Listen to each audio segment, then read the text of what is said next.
All right. I call the 2360th meeting of the Milwaukie City Council to order. This meeting is being conducted in person at City Hall and by video conference. The public may participate in this meeting by coming to City Hall or joining in the Zoom webinar or watching on the city's YouTube channel or Comcast cable channel 30 in city limits. There will be opportunities for the public to speak during the community comment time. If you would like to address council, you may come to City Hall. However, seating is limited in the chambers. If you're interested in speaking, please let staff know by emailing ocr@milwaukeeoregon.gov for those on Zoom, or submitting a yellow comment card for those at City Hall. When it is time to take public comment, staff will monitor the comment cards, email inbox, the Zoom participant list, and chat. We will take comments in the order they are received and seen. Written comments may be emailed to ocr@milwaukeeoregon.gov. The public may also participate in the Zoom webinar by phone by dialing 1-253-215-8782, entering webinar ID 831-8669-0512, and passcode 023745. If you are calling in through Zoom and would like to make a comment, dial *9 to raise your hand. Spanish translation services are available upon request. The public is asked to request translation and other meeting accessibility services at least 48 hours before the meeting. Contamos con servicio de traducción al español cuando sea solicitado. Se pide al público que solicite servicios de traducción y otros servicios de accesibilidad para reuniones por lo menos 48 horas antes de la reunión. Translation services are also available in other languages. Please join me in the Pledge of Allegiance. I pledge allegiance to the flag of the United States of America, to the republic for which it stands, one nation, under God, indivisible, with liberty and justice for all. The City of Milwaukie respectfully acknowledges that our community is located on the ancestral homeland of the Clackamas people. In 1855, the surviving members of the Clackamas signed the Willamette Valley Treaty, also known as the Kalapuya Etc. Treaty, with the federal government in good faith. We offer our respect and gratitude to the indigenous people of this land. Tonight's announcements. Summer in the Park events kick off on Thursday, July 7th at 10:30 a.m. at the Scott Park Amphitheater next to Ledding Library. Enjoy performers and fun activities for kids every Thursday morning, weather permitting, through August. Each program is followed by a free sack lunch from 11 a.m. to 12 p.m., compliments of the North Clackamas Meals program. The Milwaukie Arts Committee is hosting another year of Porch Fest events on Friday, July 15th, Friday, July 22nd, and Friday, July 29th. The community is invited to create music from their own homes or walk and bike around the city to enjoy the sights and sounds. For details about each Porch Fest event, or Porch Fest evening, including map of performance locations, visit MilwaukeePorchFest.com. The city's annual open streets event called Carefree Sunday returns on Sunday, August 7th from 11 a.m. to 4 p.m. The event opens more than 5 miles of streets to people by closing them to cars. The result is people walking, biking, rolling, and connecting with the community. The city is currently seeking volunteers to sell food and products, and is also beginning to sign up volunteers, which are crucial to the success of the event. Visit the city website to learn more about how to become a vendor and to register to volunteer today. City Manager Ann Ober is hosting another open door session for the community members on Tuesday, July 26th from 9 a.m. to 10 a.m. at City Hall. The sessions are a great way to ask questions, raise concerns, or just find out more about what the city is doing. No sign up is necessary. For more information about each of these events and others, please visit the city's homepage at milwaukeeoregon.gov or call 503-786-7555. I think Lisa has a couple more. I do. I have 2 things happening this weekend, and the first one is that slide there, the Clackamas On Tap and Uncorked, which is a fundraiser for the Meals on Wheels program. They did this event as a sort of wine and beer tasting event pre-COVID in the Rose Garden over there at across from the Milwaukie Center in North Clackamas Park. This year, they're kind of changed up the format a little bit. So you buy a bit more expensive ticket, but you get a meal with that. And it's a 4-hour, it's a shorter event. It's a 4-hour event with music by Ray Gordon, who's a really good woman blues singer. So that event, if you are interested in getting tickets, they are available at their website, which is clackontap, CLACKONTAP.com. And they think they will have some tickets available at the door, but you save $5 by buying them online before Thursday. And then the other event is Sunday, is a reprise of the plant sale to benefit Balfour Park. That's a joint project of the Ardenwald neighborhood and the Milwaukie Parks Foundation. And we had a plant sale in May, raised something on the order of $3,000, but we have a lot of plants left. And so we're having a second sale from noon to 5 on Sunday over on Balfour Street, 3012 Balfour Street. So come out and buy some plants to support the park. Thanks. Great. Anybody else? Anything? Cool. All right. Thank you. Our next item will be a presentation on the statewide initiative Petition 17. It's an informational. It'll be presented by Reverend Mark Knudsen from Lift Every Voice, Oregon.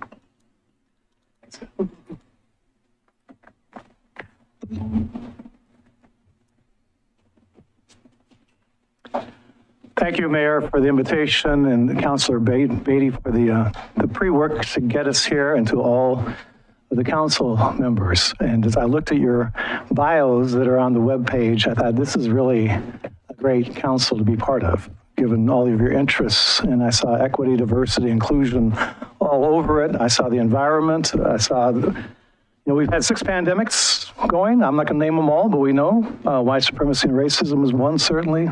Environmental crisis, refugee crisis, I can keep going. But today I'm here to address the gun violence crisis in this state, in this nation. My name is Mark Knudsen. I'm senior pastor of Augustana Lutheran Church in Portland. It's a multicultural, multinational, multi-generational congregation. We're a solar congregation now. All of our brick buildings are solar. And we're a sanctuary church, which means immigrants and refugees can be safe and no guns are allowed. And we've exercised that as we help to create the national new sanctuary movement back in 2014. Members born in 21 different countries on every continent.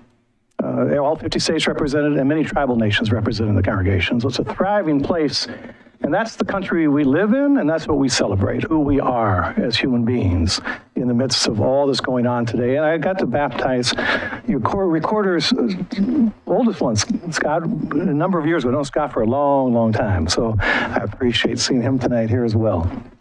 Let me get right to the chase. I had to say a word about Augustana because you got to kind of know who I am. I did 8 years of national work for the Lutheran Church out of Chicago. I grew up in Portland, raced against Steve Prefontaine for the state championship, and ran track with him in college. So I'm a little older still, but a lot of good times. But I learned in running that you never give up and you never stop until the race is over. We could have stopped a number of times with Lift Every Voice, IP 17 and 18, because we had a COVID we were dealing with, the resurgence in March, the rainiest spring on record in the state, and it's hard to get signatures when you're in the rainstorm, and your volunteers don't come out like they did before. And then you have Uvalde and Buffalo. We don't create history, history comes upon us. There are Kairos moments where things have to change. We did the infrastructure. We trained volunteers. We got our youth room at the churches, the office of Lift Every Voice Oregon, but never underestimate the basement of a church, a synagogue, a mosque, or a temple, or a longhouse. That's where a lot of things come out of. And so when the moment came after those two, we were moving along. You know, you keep getting those signatures. We had a long ways to go. We decided not to do 18 because to do 2 petitions at once is not easy. And we wanted to make sure one of them got on the ballot. So we changed our strategy before Uvalde and before Buffalo to say, let's get 17 on the ballot. We know it will pass. And that will tee up 18 for the state legislature. So we're already talking to some of our legislators because we know if we can pass 17, which we will, our polling shows it will, that's pre-Uvalde, pre-Buffalo, that will give our legislature the courage to take 18 all the way to the finish. What are those 2 measures? 17 would ban large capacity magazines. Everybody's talking about those right now in the country. They've been used in local shootings, they've been used in mass shootings. It would also call for a permit to purchase, same as licensing in a lot of states. And that is proven to reduce deaths. And by that, you'd have to learn the proficiency of a gun, how they work, pass a test. And we are equity, diversity, inclusion is all about us. We have a team of the most diverse leaders in the state on a coalition to make sure any implementation is just and no group feels they can't access if they want to get a gun. Because that's an issue in this country, we know. And so the third thing we'll do is close the Charleston loophole. And you all know Charleston. When I started my doctoral work back at Wesley Seminary in 2016, I'm in my first class, the most diverse class you can imagine in Washington, D.C., and the professor looked where I was sitting and said, Mark, last night we gave the first posthumous doctorate ever for Wesley Theological Seminary in D.C. at the National Cathedral. That's where our graduations took place. It was to Reverend Dr. State Senator Clemente Pinckney. He was in the same doctoral track I was 3 years ahead of me. And you could feel the chills in that room as we thought about that. But the Charleston loopholes, that shooter would not have been able to get into that church with that gun had there not been a complete background check. And Charleston loopholes, you know, means after 3 days, you can still get the gun if you don't pass the background check. Most people pass them pretty quickly. But nobody should get a gun without passing. So that's what 17 does. Very effective. We chose that one over the other one because it shows it'll save the most lives of any of these measures. And it's some of the most complete legislation in the country at this point in time. Time magazine, the headline, after all the cities you probably saw, it had the word enough at the bottom. And this is, when are we going to do something? Every hearing, you're hearing people say, when can we do something? This is bellwether for the country. We are the only state in the nation right now that could pass this kind of legislation before the end of the year. If you think about it, if we pass 17 in November 8th, and then tee up 18, in a 4-month period, from November to March, we could pass the most comprehensive gun legislation for public health. It's not about Second Amendment, it's about our public health, our children, our young people. That's what this is all about. But we could do that in Oregon. And that could change the national narrative from fear and hopelessness to, yes, democracy can work. We have teenagers out there getting signatures. 7th graders can carry clipboards. You don't have to be a voter to get signatures.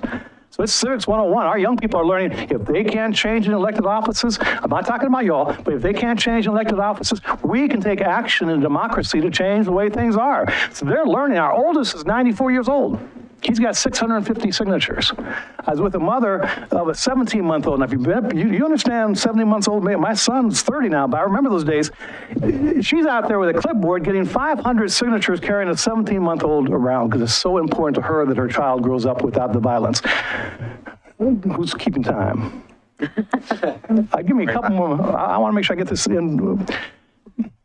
The story is really important. Teenagers have been the backbone of this for us, and a diverse group of teenagers from all communities. And we really got going on this after 2016. We had a big event at the church. We do this on a regular basis, and I had 100 leaders, elected leaders, clergy types from all faith traditions. And we said, how many want to ban assault weapons? Well, raise their hand. This was after the Pulse nightclub and in Las Vegas. All those things were taking place. 2 years later, after Parkland, when our students rose up, March for Our Lives, we said, we've got to make this formal now. So with students at the heart of it, we organized Lift Every Voice Oregon. The name, of course, as you know, Juneteenth. You cannot not know that name. James Weldon Johnson's great Black National Anthem, which is really a great anthem for the whole nation, became our call because we wanted something proactive to lift every voice for public health and end gun violence. Dr. King's 6 principles of direct nonviolent action are core principles for this movement because a lot of people don't know those anymore. But it means it's based on love, and love is active. If you're a person of faith, you say you love your neighbor, it's not just, oh, I love you. No, you have to be active. My neighbor's dying in the streets. I need to get up and do something. Being discriminated against, I need to do something as a person of faith. All the great faith traditions agree, so that's why we're a coalition of the major faith communities around the state and people of just goodwill who may never walk into a faith community but want to climb a mountain or come to Milwaukie and go sit by the river, because that's where they feel their spiritual centeredness. That's behind this movement. So you're going to see high road all the way. There will be no negativity out of this group at all. I don't care who challenges us, we know who some will. We're going to love them. But we still want to change a law that takes lives, and then for public health reasons. Here we are. I had a sophomore in high school when we first started in 2018 doing an OPB interview with us, and she told the reporter about being in 7th grade, a lockdown. You know, there's nobody there 28 in the state that's not experienced that since they were born, literally. And then the reporter from OPB said, well, was that your first experience? She goes, oh no, when I was 5 years old. We had an active shooter drill, and our kindergarten teacher pulled all the blinds, locked the doors, got us on the edge of the rainbow carpet, had us hug each other, and she hugged us until it was over. The reporter was weeping by then to hear a young person tell that experience. 2 of our high school seniors this year, their high school got remodeled. They said, Pastor Mark, we love our new high school, but you know, we have all these hallways with all this glass, and none of it is bulletproof. Why should they even be thinking that? A nephew just graduated from McDaniel High School. My family's, my wife's African-American, my son is multiracial, he's an African-American male in this country, and he's back in New York doing investment work. But my nephew is also African-American. What are your 3 challenges this year? He said, 1 is to get good grades. He said, 2nd is to get to the right college. And the 3rd is not get shot in a mass shooting. Why should that be on the top? So that's why we're doing this. Our young people are at the heart of it, but we can change laws to truly make a difference. I could keep running with this. I want to say this too. I chaired the Northwest Health Foundation. I was on it for 9 years. It became one of the most progressive foundations in the state. And it helped to mentor other foundations on changing the way you give grants. Again, diversity, equity, inclusion was at the heart of what we were doing. It's the most diverse board in the state, probably, or Northwest. You'll see it. You go check it out. But we changed the definition of health. When I chaired it, I was only clergy on it. They wanted me to change. They knew what I was going to offer to the definition. The definition of world health is complete physical, mental, emotional, social health. We changed it. We took out the word complete. Who's ever completely there?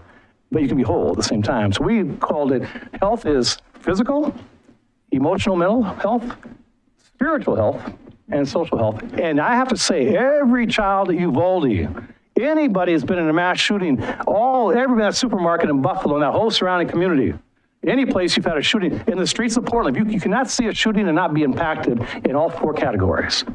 Your physical self you could lose your life and not be recognized. Your emotional and social, mental psyche is damaged. Every student, Rob Elementary, has been seriously hurt that way. Your social fabric is ruined for a long time, and your spiritual self is saying, how in the world can somebody use a gun like this, with ammunition like this, to take the life of another? It makes no sense. We have hunters, we have military people. I have a pastor who was a soldier for 12 years. He said, I know what these guns can do, and you can have more than 20 rounds to defend the country, and we have people with 30 and 40 rounds running around today, and it's legal. So I'm going to stop there. I could go on and on. I brought you copies of the legislation to leave you. And I got my clipboard too. So if you ever want to sign, let me know. I got 200 at the Pride Parade the other day. Usually wear my collar when I'm, marching or pride, because I want my siblings and the LGBTQ community to know that the faith community is with you, not against you. Same with Juneteenth events, all the clergy we run with in Portland, very diverse, and we want to make sure people know we're about this together. So I hope that helps somewhat. We can use all the support we got. I'll tell you what, okay, now I can tell you this, because our volunteers get to hear this first. 1,500 volunteers we have today.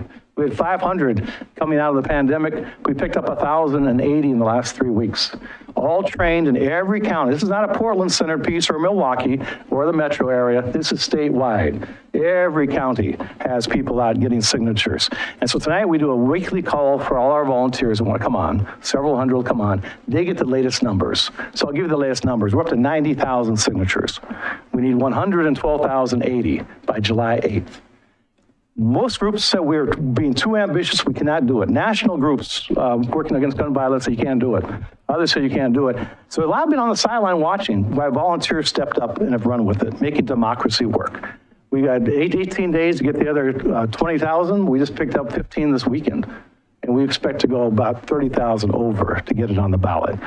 Again, teenagers, we're gonna take school buses to Salem on that 8th. We're going to have veterans and others going with us, some on Harleys and all kinds of, and we're going to show a collection of who we are as Oregonians doing this together. And go to Salem on the 8th, 12 noon to 2. We got some of the best musicians in the state on this campaign. So we want, I got named Rabbi Kahana of Beth Israel, the chief petitioner, and Marilyn Keller, Jazz Hall of Fame singer, is that because the chief petitioners, we want music and the arts at the core. We want to be a festival for public health, not against somebody, but saying as Oregonians, we can change the narrative in this nation from fear to hope. And that's what this is all about. Always tell us the date again for Salem. July 8th, and we'll get that out. The press has been, we honor the press. We're doing weekly press updates on Thursdays now. They find out after the volunteers do the numbers, but we honor the press. You cannot do this kind of work unless you have mainstream press who covers the stories. They do it ethically. There wouldn't have been the civil rights movement in the same way there was without Dr. King and the others knowing you got to use the press to tell the story beyond the city.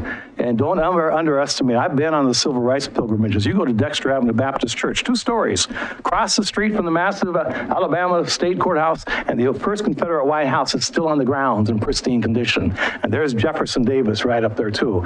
Looking down, here's this little 2-story church, King Memorial Dexter Avenue Baptist Church. Out of that basement came the Montgomery bus boycott, which galvanized many people around civil rights. And the media were a big part of that. So never underestimate where things come, especially if you have young leaders who are motivated to lead the way, and elders will walk alongside. Thank you so much. Thank you so much. I appreciate it. We need your support, however you want to do that. But thank you. And again, this is not Second Amendment. It's not against anybody. We have people of all walks of life on this, and that is so important. So thank you. Thank you very much. Thank We you all. appreciate your time. Appreciate you. I'd rather come in person than be on a screen. Bravo on your work, and we honor those who run for public office because you are public servants and you certainly make a difference. So thank you for your leadership and what you do. Thank you. Thank you. Scott, thank you. If you had stuff you want to do that, what do you take for the rest of the handout? This has 17 and 18 on it. And liftupyourvoiceoregon.com. If you're listening out there, liftupyourvoiceoregon.com is where you go and you get everything you need to be part of this. Thank you. Thank you. I'll run to another meeting, otherwise I'll stick. Thank you. Drive safe. All right. Next item is the LGBTQIA and Pride Month Proclamation, which will be presented by our Council President, Kathy Heisey. Thank you. I'm just going to take a moment, maybe 30 seconds, for gun violence.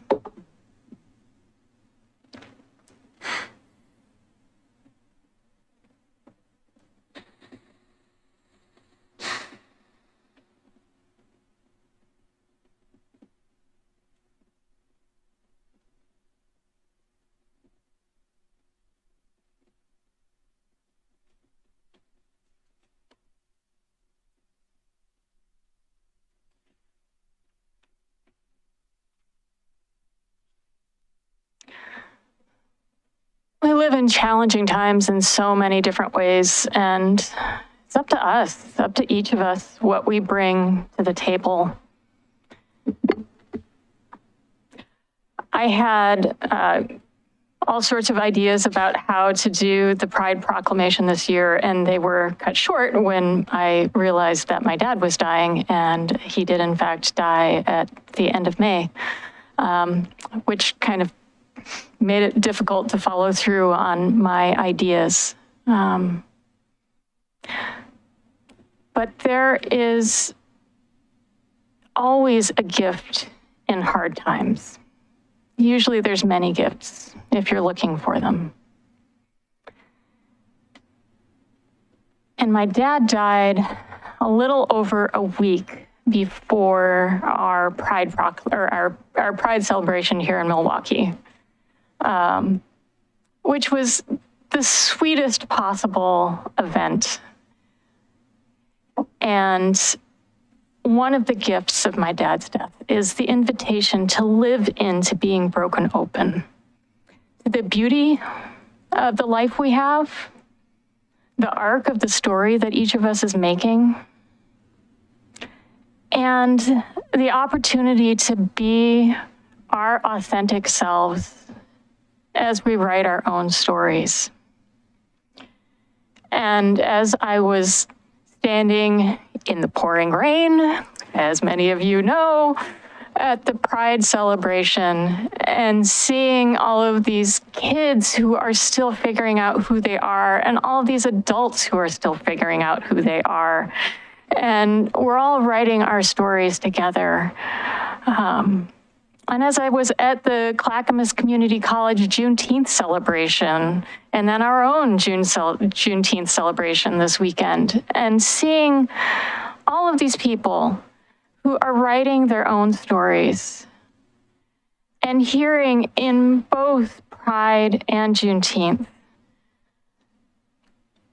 what we are being invited to, what I am inviting people to do when I am honest about my identity as a queer person, what our transgender brothers and sisters are doing, what our Black brothers and sisters are doing, it is an invitation to get to really know people, to know their stories, to see them fully, and to be with them and to walk with them. And that is the most precious thing we have. At the end of your life, it's not about what you've bought or sold or where you've been, it's who you're with.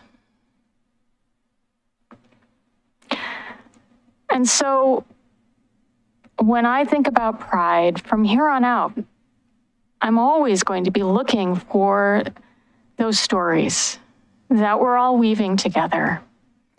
And I hope that the people for whom it's hard to hear those stories can find a way to grab the thread, because there's no question, it's somebody you know. Someone you know, that's their story. You may not know it's their story, that they're queer or bisexual or transgender or asexual, whatever piece of the alphabet soup is theirs. I guarantee there's someone you know. And when our family is holding back on who they are, we're missing out. Everybody misses out.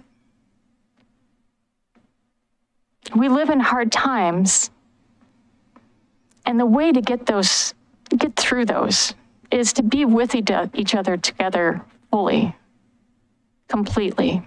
And we can't do that if we're not honest about who we are.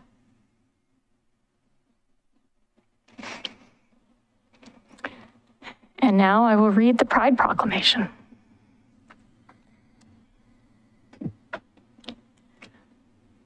Whereas the fight for equality continues for lesbian, gay, bisexual, transgender, queer, questioning, intersex, asexual, and other historically marginalized members of our community, LGBTQIA+, and the responsibility falls on all of us to form a more inclusive and equitable society.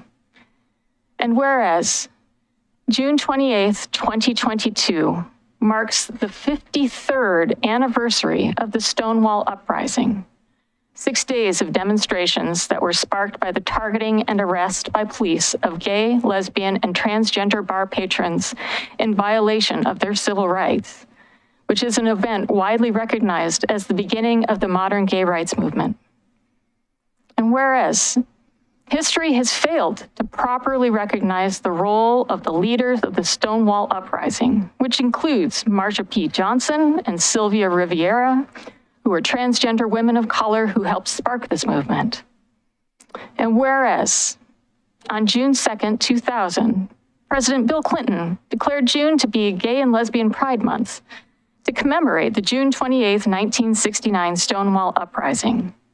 And on June 1st, 2009, President Barack Obama expanded the commemoration by declaring June to be Lesbian, Gay, Bisexual, and Transgender Pride Month.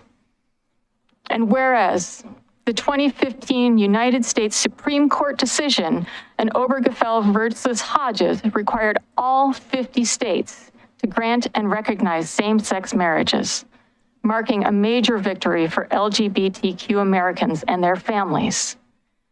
And whereas, despite the progress of recent years, LGBTQIA+ Americans and transgender Americans continue to face discrimination and new attacks by state governments and other political figures on the legitimacy of their human rights, including their very right to exist.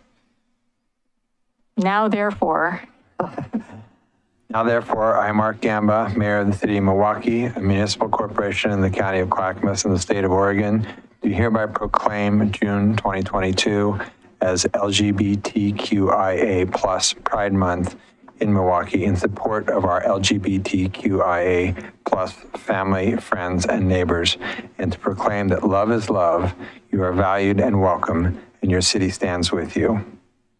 In witness whereof, and with the consent of the City Council of the City of Milwaukie, I have hereunto set my hand on this 21st day of June 2022.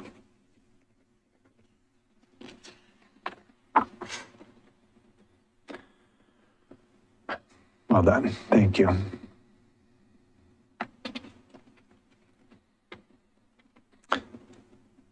All right. An evening of weighty issues. Next, we'll have a Juneteenth proclamation presented by Councilor Desi Nicodemus.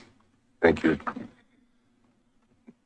Before I get started, I just want to thank everyone that came out to the Juneteenth celebration we had this past Saturday. A lot of what I heard from folks it felt like a neighborhood event. It felt like a cookout, and people were generally really excited about it. And before I go on anymore, I want to thank some folks. So you're going to have to sit and listen. The Juneteenth Committee, Joshua Freeman, Sabina Spicer. good catch. Tasha Harris and her daughter, Janiyah Harris, who was a fifth grader next door to me when I was teaching. John Hennington, the DJ John Millhouse, musical performers Nemo Avocado and Jermaine Thomas, Melvin Pichon. I'd like to thank the city employee, Damien. I don't know his last name. Farwell. Oh, no, Damien from Public Works. Yes. Alvarado. He was out there helping us. I'd like to thank Milwaukie PD, the Arts Committee, the multiple NDAs, Lake Road, Linwood, Llewellyn, Ardenwald, Hector Campbell, Shimron Tubman, and most importantly, I couldn't do any of this work without the support of my wife, Jillian, and my son. Sometimes this work takes me away from them for extended periods, and that's not always nice. And so without their support, I wouldn't be able to do any of this. I'd also like to speak to the folks who wonder why we celebrate Juneteenth. And I'm going to read something. Negroes for sale by public auction on Thursday, 10 a.m., the 12th of April, 1848. Prime and healthy at O'Donnell's Auction House, 2 Cumberland Street, Charleston, South Carolina. 25 field hands, trained at hoeing, chopping, thrashing, baling and plowing. Peaceful lot, no troublemakers. Strong, can work in the heat all day long. 10 boys being taught to drive wagons and fetch. Quick learners. 18 women, 8 with future insurance. All house trained, clean, cooking, ironing, making beds. 6 girls, calmly, quiet, not headstrong, manageable. 1 female, superior cook, an excellent seamstress, also for sale at 1 o'clock.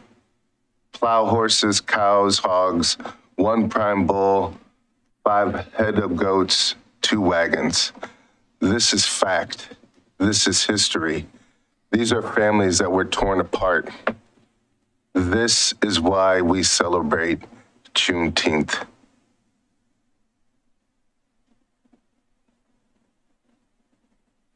Selling people in advertisement to sell human beings.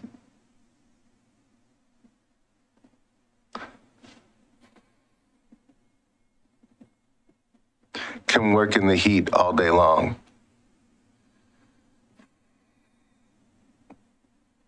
Not headstrong, manageable.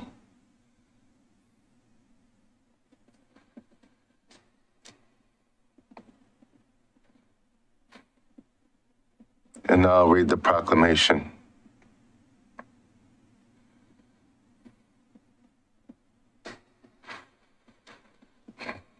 A proclamation for the commemoration of Juneteenth as an annual celebration of Black African American liberation. Whereas Juneteenth is recognized as the end of chattel slavery in the United States, and whereas President Abraham Lincoln first issued the Emancipation Proclamation effective January 1st, 1863, declaring enslaved people in the Confederate States to be legally free. However, that proclamation could not be enforced in lands under Confederate control. On April 9th, 1865, Confederate forces surrendered, effectively ending the Civil War. On June 19th, 1865, Union soldiers arrived in Galveston, Texas, bringing news of the president's order freeing enslaved people 2.5 years after it was first decreed. This day has since come to be known as Juneteenth. And whereas Oregon's constitutional ban on both slavery and free African Americans lay the foundation for generations of economic hardship, exclusion, and discrimination against Oregon's Black African American community.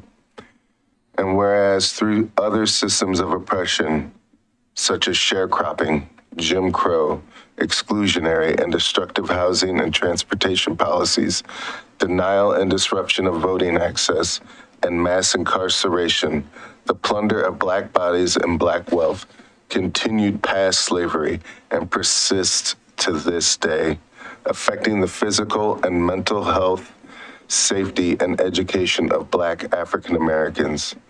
And whereas despite these obstacles, Black African Americans in Oregon have been and continue to be dynamic and vital community members and leaders within our state. And whereas Juneteenth has been celebrated in Oregon since 1945, when Clara Peoples moved to Portland from Oklahoma to work at the Kaiser shipyards and introduced it to her coworkers. And Whereas the Oregon legislature has unanimously voted to recognize Juneteenth as a legal state holiday beginning in 2022. Now, therefore, we as the City Council of the City of Milwaukie, a municipal corporation in the County of Clackamas in the state of Oregon, do hereby recognize and proclaim June 19th as the annual celebration of the past, present, and future of Black African American liberation and those who continue to work to realize that liberation. In witness whereof, set our hands on this day, the 21st day of June, 2022. Thank you. Well done. Set your hand.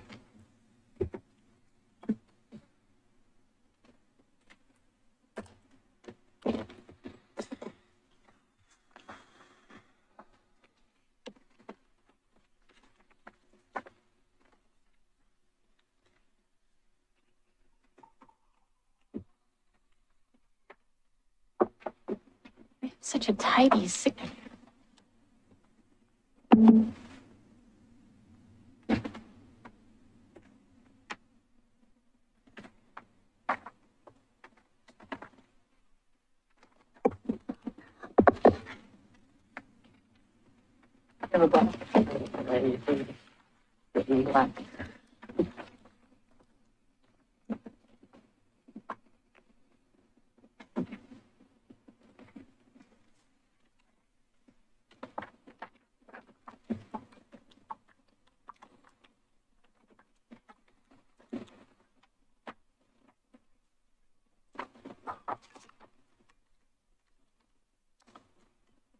Well done.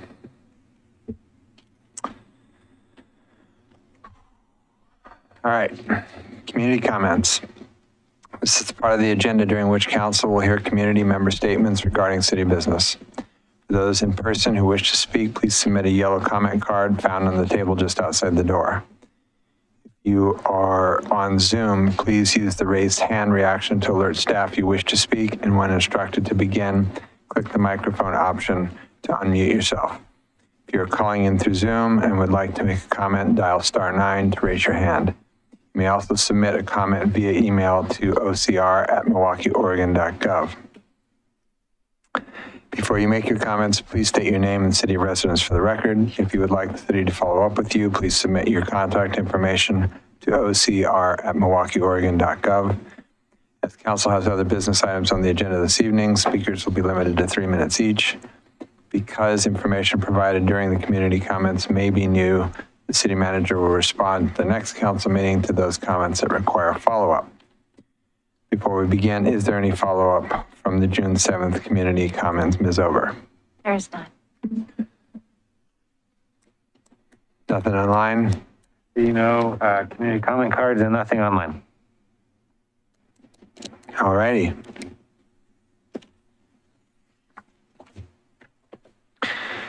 Tonight's consent agenda includes minutes of the City Council from May 10th, 2022 study session, May 10th, 2022 special session, May 17th, 2022 work session, May 17th, 2022 regular session, and the May 31st, 2022 special session. Resolution making the following appointments: Laura Kirk to the Citizens Utility Advisory Board, Sean Gutierrez to the Equity Steering Committee, and Stefan Lashbrook, Christine Giotti, Lenny Bennett, Pam Denham, Elvis Clark, Jessica Peterson, Shimron Tubman, Christina Cole to the Public Safety Advisory Committee.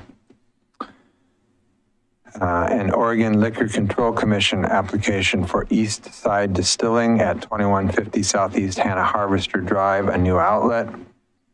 A resolution authorizing an intergovernmental agreement with the Oregon Department of Transportation for delivery of segment D and E of the Monroe Street Neighborhood Greenway project. Does any member of council wish to remove an item from the consent agenda? None seen. I would entertain a motion.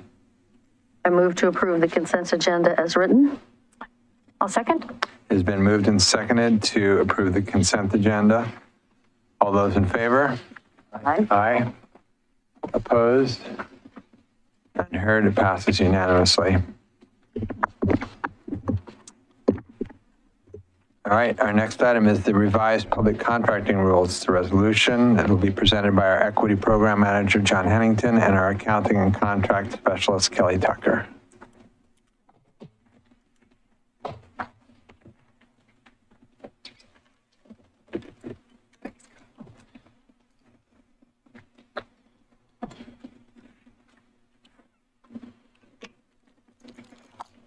Good evening, Council. Good evening. My name is Kelly Tucker. I'm the Accounting and Contract Specialist, and I have John Hennington here to co-present with me. He's our Equity Program Manager. So we are coming back to you from some follow-up and research we did from our last discussion with you in March. So what we're here tonight is to give you some follow-up information on what we've done since that time, as well as requests to repeal the existing public contracting rules and adopt the revised public contracting rules that are being changed to comply with statute, as well as adopt some equity requirements. So some of the changes that we're looking to make to the public contracting rules are going to include for any formal solicitation, at least 20% of that total available scoring will go towards equity and diversity requirements. That could be COVID certification, it could be business demographics, it could be how they use subcontractors towards COVID certification work. It's also going to implement the COVID waiver form. So sorry, I should back up. COVID is the Oregon Certification Office for Business Inclusion and Diversity. It's a state program. So we created a waiver for businesses who may be eligible to meet the state's certification requirements, just haven't gone through that process yet. The Milwaukie waiver would be a one-time granted waiver to that certification, where they would basically recoup all the same scoring eligible criteria towards formal solicitations or any solicitation that includes it, and earn those same points and hopefully increase their opportunities to earn our business. We're updating inclusive language and pronouns both in our rules as well as our contract documents. We're making some updates to definitions as well as electronic submittal options. We've updated public improvement procedures for construction, and we're clarifying some of the procedures and thresholds for our federal procurements. So that's just kind of a highlight of what we talked about last time. So since then, one of the questions, Mayor Kamba, that you had last time was around the public improvement contracts and do we have to award to lowest bid? So at that time, Jennifer Garbely, our Assistant City Engineer, did confirm, yes, we do have to award to lowest bid if we follow that type of procurement. What we do have currently in our public contracting rules, and we have every intention of keeping them here, is alternative contracting methods for public improvements. So that's where a quality element is important, and it's not just awarding to lowest bid. We want to include that quality element in. It could be for design build, it could be for best value, where maybe we want to assign a specific percentage to go towards the low bid, but then the remaining percentage will go towards quality. And with that alternative method, we can include equity in those requirements as that criteria. So while we can't change statute, and if we do follow a competitive process where it needs to be awarded to low bid, what we can do as staff is commit to considering these alternative methods more for our future public improvements. It does increase the planning and processing time because it's actually a multiple step authorization from you, our local contract review board. But that's okay. We can do that and we can consider that because it isn't always just about low bid, as you mentioned last time, Mayor Gamba. Sometimes we do need to consider getting the best value for that. So that is something we can commit to, even though we can't change the statute.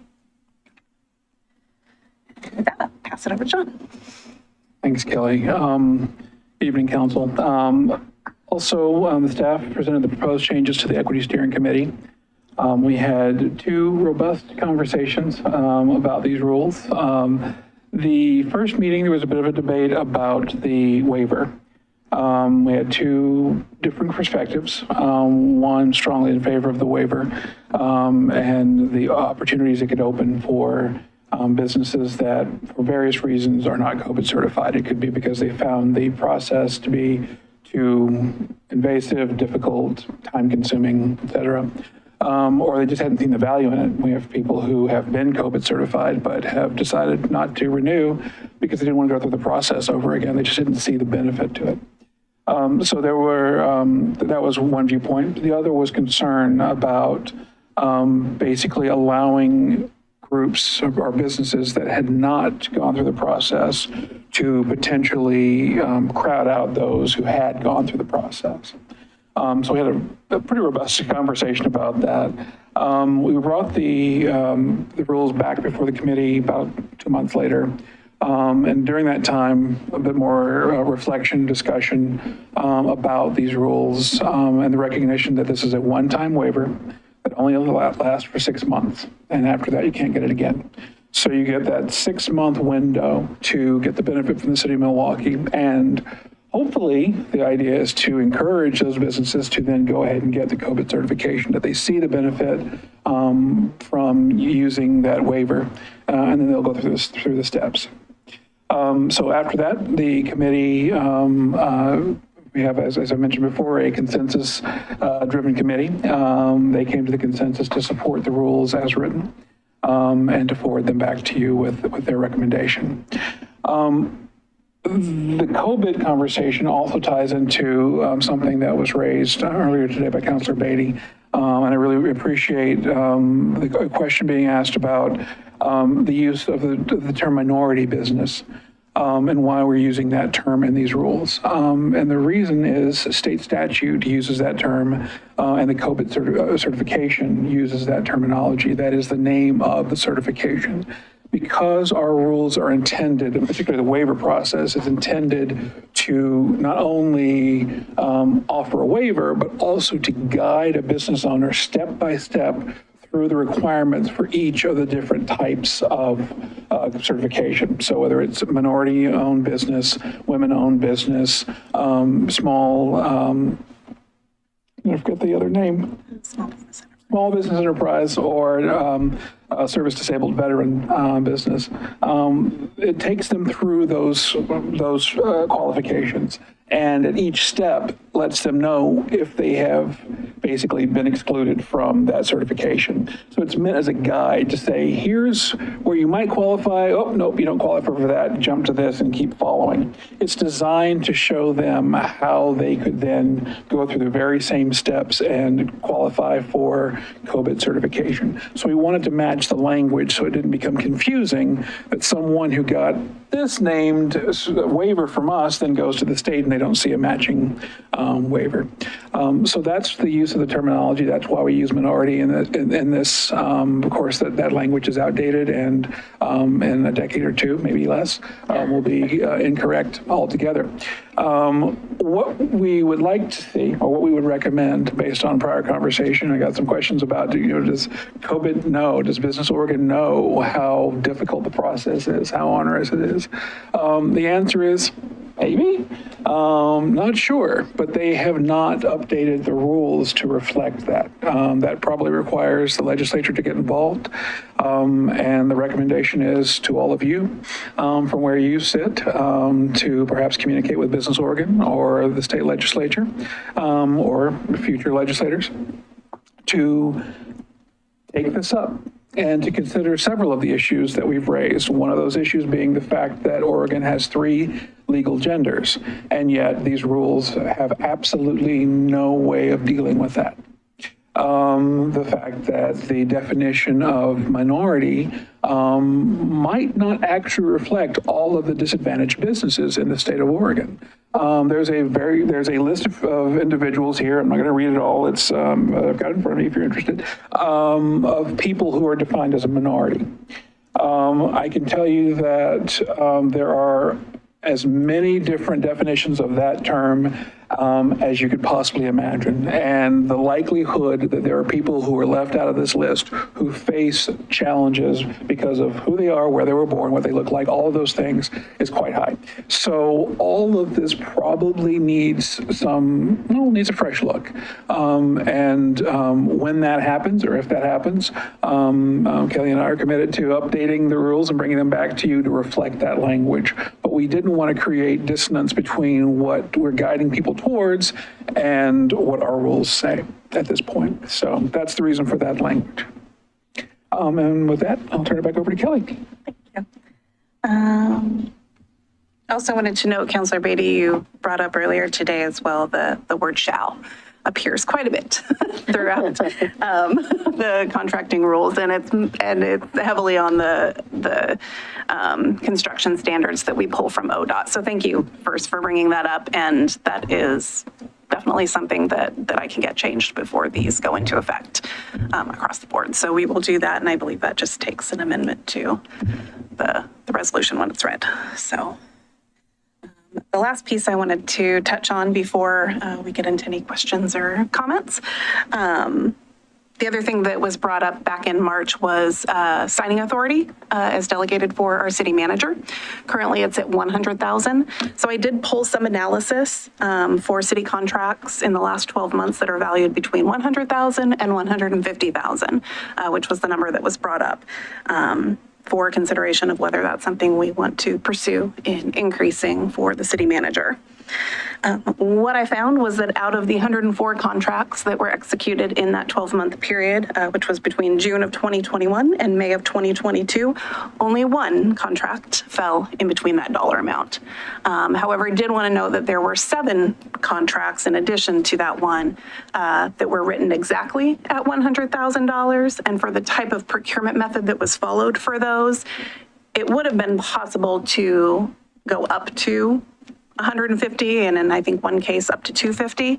But it was written at 100,000, and the city manager authorized that contract. It didn't require council's authorization, but there potentially was a possibility that it could have gone higher with that subsequent step of seeking your authorization.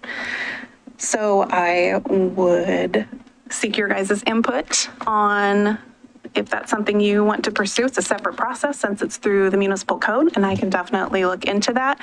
I feel like it could go either way just because there were so little. I don't feel like we're not bringing, you guys aren't missing out on a lot of contracts by us not bringing them to you within that dollar range. And then on the flip side, it could go the other way. So. And I think at this point, I'll open it up to questions, comments. Well, I guess I think I'm the one who brought that up, and I guess I didn't realize it would require a separate, code change. That may be make work that we don't need to do, given that if it's only been one contract. I thought it could maybe be done in these contracting rules. I don't feel strongly either way. Like you said, it could go either way, but I know a lot of people have a lot on their plates, so. I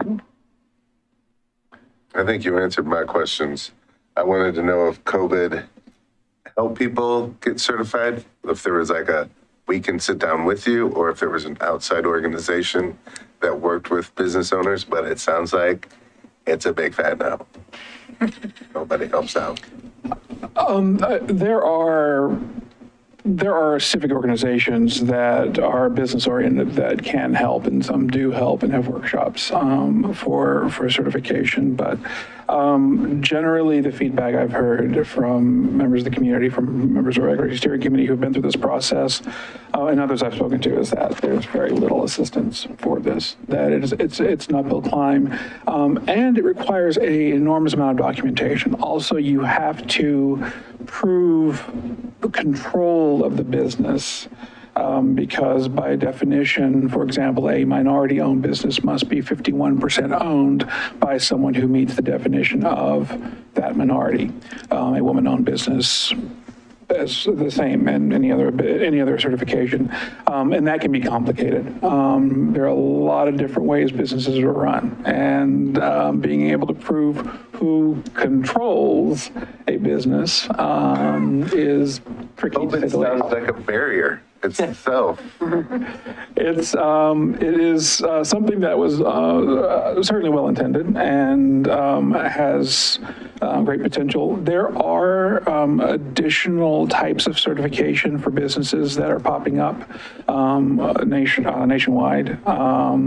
And as those networks grow, as more people become aware of them and they standardize, that might be another alternative. I will say that the city is about to embark on a year-long process of a diversity and inclusion study for the city. The consultants we are working with actually worked with the airport on their study and had recommendations related to COVID and alternatives to COVID. So we will be running these rules through them and asking for their feedback based on their research and on ground truth from the market, what people are working with, what's helping and what's hindering them. So hopefully sometime before the end of the coming year, we'll be able to have a bit more data to back up, one, how this is working with the waiver, and also perhaps some alternatives that could be a better choice for us as a city. I hear a good business opportunity for you and me. There you go. Really good with Google Forms. Yes, and I really love my current job. This would be a side hustle. Gig economy, man. Looking closely at our city attorney. A couple of things. One, since you've clearly dug deeply into this, I would be curious to see your notes on all the things that are wrong with it. If you would be willing to. Be happy to share with the council some takeaways from our conversations. Thank you. And then are you aware of companies that had it and because it was such a pain in the butt, didn't then re-up? When it's only good for a year, is that? I believe it depends on the certification. I think some of them went up to 4 years. Yeah, I think it depends. There's each one's very different. They all have different rules. They all have different dollar amounts. So the answer is I know of actually 2 businesses who are currently certified and have not decided if they are going to recertify. Don't feel comfortable sharing that because I think those individuals are still making that decision, and they're, those were private conversations, but based on those conversations, there are some who are considering that. I believe, I'm trying to think back, I believe I may have heard one individual who said that they had in the past been certified, but decided it wasn't worth it.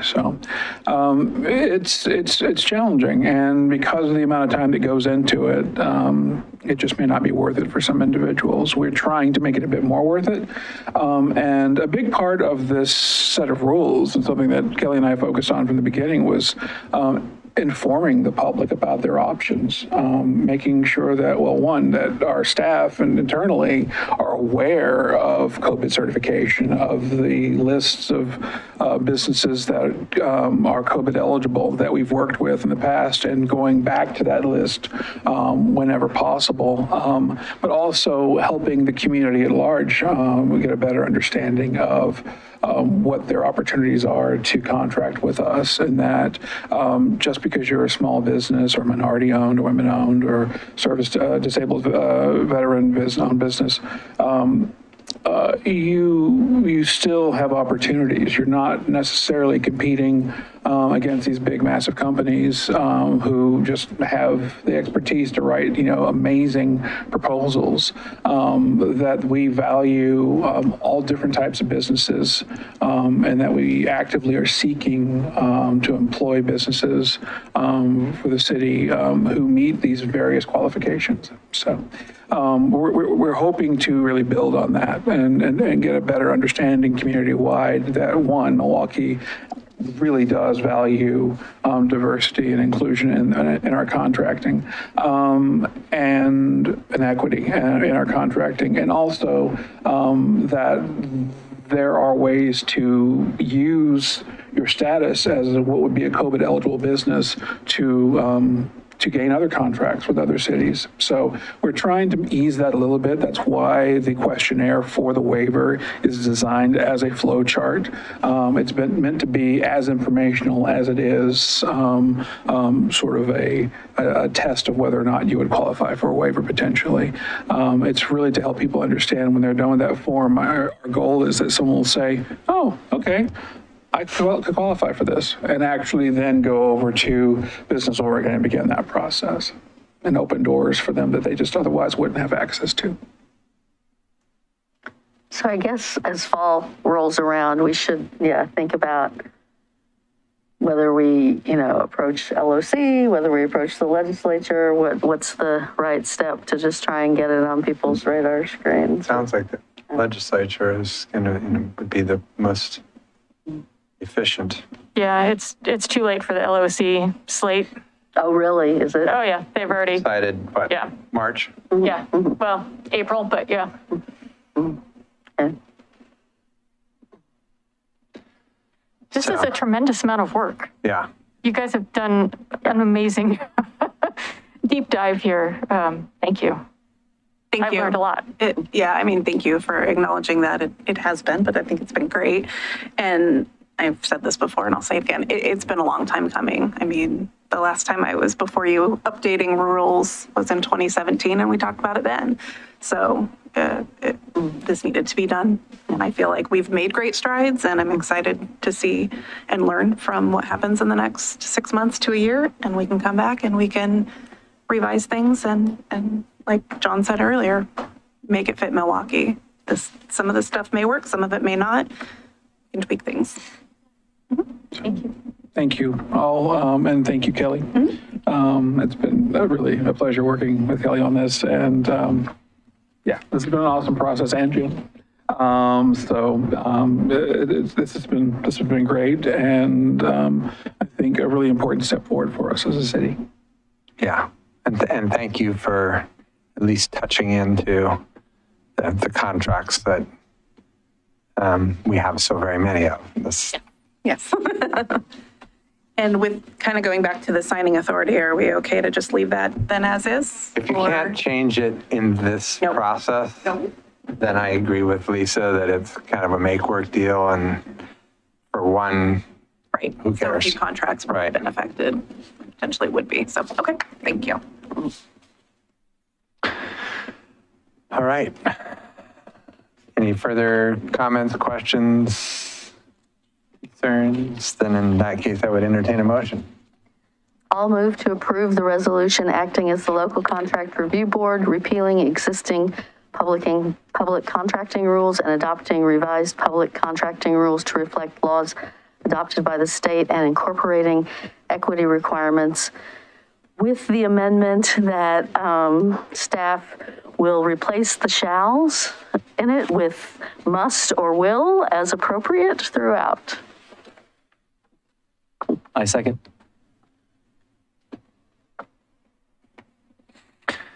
It has been moved and seconded to approve the resolution acting as the local contract review board, repealing existing public contracting rules and adopting revised public contracting rules to reflect laws adopted by the state and incorporating equity requirements with the amendments amendment to replace all the shells with wills and Or must as musts appropriate. as appropriate. Is there any further discussion? All those in favor? Aye. Opposed? And heard, it passes unanimously. Thank you very much. Thank you very much. Thank you.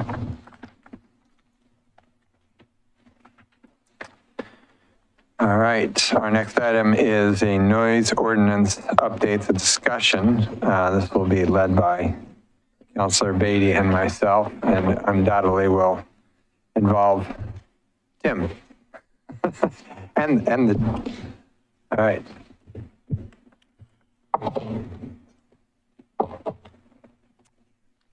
Welcome. Thank Good you. evening, Mr. Mayor and Council. Good evening. I think this has been the first time in person in a long time for me. So it's nice to see some people three-dimensionally. Yes, it is. And bigger than this? Yeah. On my cell phone too, so. Well, Mayor, if it's okay, I just wanted to say a couple words as we're going into this. There was several discussions that have happened over the last year around noise ordinance stuff. I think is probably the easiest and most professional way to say it. We wanted to give the council members who are most interested a chance to talk about what their thoughts and concerns were, and then just to receive some general direction about where you'd like staff to go. So we don't have anything prepared for tonight. This is really a chance for us just to listen. Want to kick it off? You want me to? Sure. I mean, sure. I mean, I can. Or do you- Go for it. So going back about 10 years ago, we had boat races in Milwaukie Bay that were really, really noisy, and we had no means to, and that was when the noise ordinance came to my attention, because the noise ordinance measures everything in decibels. And I guess I assumed at the time that was what you did. But then I learned that, Milwaukie doesn't really have the equipment to measure decibels, and that those things have to be calibrated and maintained. And then it came up the noise issues came up again with light rail construction. There were some times when light rail construction was happening in the middle of the night, quite close to the Ardenwald neighborhood or the Island Station or the historic Milwaukie neighborhood. And there were some special, permissions by the police chief at the time, waivers of the noise ordinance. But I mean, it's just, having looked at several now, it's kind of a mess of a hodgepodge of a mess, our noise ordinance. And then I learned that the model that the LOC puts out is don't measure by decibels, a more subjective standard of reasonableness. And it's come up again most recently with the Marine Board and the discussions with the county. And actually this latest proposal is to allow either or a decibel measure or a reasonableness to measure, but to allow localities to control the level of noise, or to attempt to control the level of noise coming from the water. So I just felt like, it's been more like 15 years since those boat races. It was actually under police chief who came from the FBI, whose name I'm forgetting, Chief Jordan. Chief Jordan. Yeah, it was under Chief Jordan. And I would say, I think there was a general recognition then that our noise ordinance is not great. So, I mean, that's why I thought we should talk about it, because we keep getting, noise complaints from the bottle drop, from the chickens, from, all different things. And what can we do to make our noise ordinance easier to apply and also clearer to people? Yeah, just to add on, I think, of all the complaints that we get in our email and phone calls, noise probably comes in about third of all the things, which means it's a significant number of complaints. A few years back, you and I were dealing with the folks out on overlooking the North Industrial area, where there was a fan unit that had been installed that was significantly annoying to that neighborhood. So it's a pretty common thing. Obviously, roosters are pretty common. And looking back through our code, it's pretty antiquated. I don't know when it was last touched, but I mean, it talks about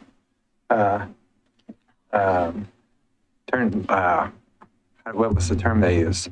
I was almost going to say gramophones, but I don't think it was quite that. Oh, phonographs. Phonographs. Yes, it does talk Right? about How many phonographs. people are using phonographs, doing it so loudly that the neighbors are upset by that? So clearly it hasn't been touched in a long time. And I am interested in the fact that some cities and even model ordinances are looking at not doing decibels, which has been problematic for us. You walked in with a device. Is that a new decibel measuring device? No? Okay. It is a We still don't own battery charger. We still don't For own one, myself. correct? How noisy is it? It's very quiet. We have 2 decibel meters. Okay. They are both, I think one is literally from Radio Shack.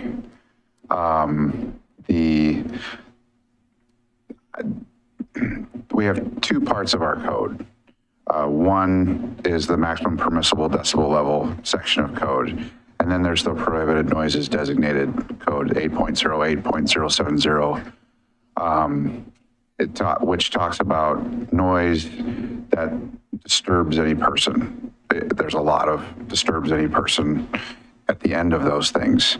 And that is most of the enforcement action that I take. Decibel readings are a measurable tool to use, but when I'm doing barking dog enforcement, I'm not measuring the decibel level of a barking dog. It's how long was it? What's the what time of day is it? Is it at 10 a.m. or is it at 10 at night? You know, those types of things are where I have to figure out where's the reasonableness on this noise. And so the decibel level in that particular van case, we spent, I want to say over $10,000, maybe around $10,000 for 2 different kinds of reads. We were doing 3 different locations. We had I hired a contractor to do specific stuff, and it was found to be just a smidge out of the decibel parameters. So with that, I was able to use those readings to cause the business to make some changes. So that was a plus on the decibel side. It cost quite a bit of money to make that change, and it was just a smidge out of, Is that just because you can hear it doesn't mean it's a violation. Certified, ANSI certified. ANSI is ANSI, and sound is in there with the S, I think, but American noise sound Instruments or sure, something. like that. So it's ANSI certification is what the decibel meters have to have, and City of Portland has one of the best nationally recognized noise control program system. They do noise permits. They have a noise division. It's 2 guys, but it's a noise division, and he's done trainings at our code enforcement conferences. He's gone to Boston and talked to them about his noise ordinance and different things that they've done.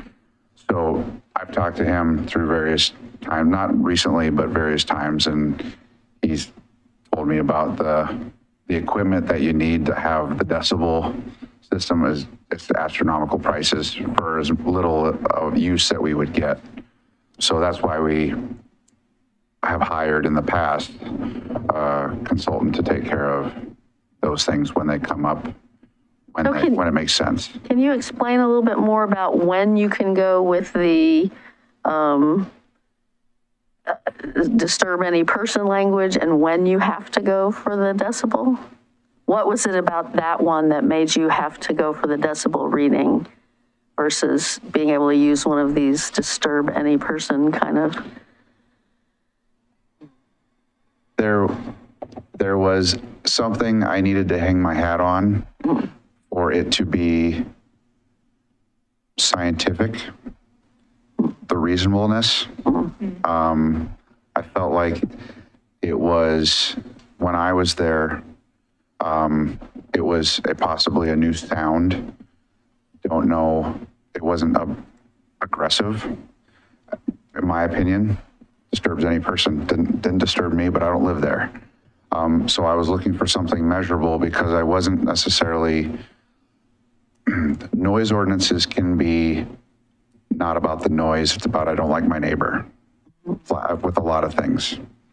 And whether business and residential neighborhoods conflict, some of that I have to get through and try to figure out what is the actual issue. And so the measurable thing for that particular case was I was trying to get the emotion out of the situation. We had 3 or 4 different complainants on it. And I said it already, but just because you can hear it doesn't mean it's a nuisance. It might be a nuisance to you, but it's got to be at a level of nuisance. And that's where judgment comes into play, and trying to filter out what other issues might be a part of this thing and try to focus on what the actual issue was. That particular case, it was, they could hear it, and turns out that it was just above the allowed decibel level. So you're measuring like at property line or something? I mean, their contractor, the consultant Yeah, or whatever. we measured at three different properties, my 3 different complainants. Mm-hmm. We had 3 different setups. Mm-hmm. And at the closest one, it was a smidge over the allowed maximum permissible levels. So if I'm understanding you correctly, you're sort of saying, even if we went with the LOC kind of model statute, model ordinance, which takes out the decibel as the measure, you would have felt like you couldn't have enforced on that one. Leaving the code as is, mm-hmm. and just removing the decibel level mm-hmm. situation, I don't know how comfortable I would have been to issue a citation and to possibly win in court. It's not hard to write a citation. You got to have more than 50% of the evidence to win a case in court. And I wanted to have more than just 50%. I wanted to have concrete as much as I possibly could in that particular case. Yeah, because if you're dealing with a big enough business, they will definitely go to court and spend the money on the lawyers, assuming whatever it is they need to fix is going to cost more than what they assume the court case will cost. So I totally get that, and that's my concern about the dropping the decibel thing altogether. Refresh my memory on the most recent rooster complaint where the judge ended up not requiring that the rooster go away. What was that big? What about our code made her think that was right? The judgment rendered spoke to by not prohibiting roosters, city council saying that some rooster noise is okay. And I will take the hit that I did not, based on her judgment, I did not present enough evidence to show how high the nuisance was. My witness used some key phrases that worked against my case in that particular case. Didn't phrase things exactly the way that needed to be phrased. And so that's what happened on that particular case. I wouldn't have said that that was the end all to all rooster cases in the city of Milwaukie.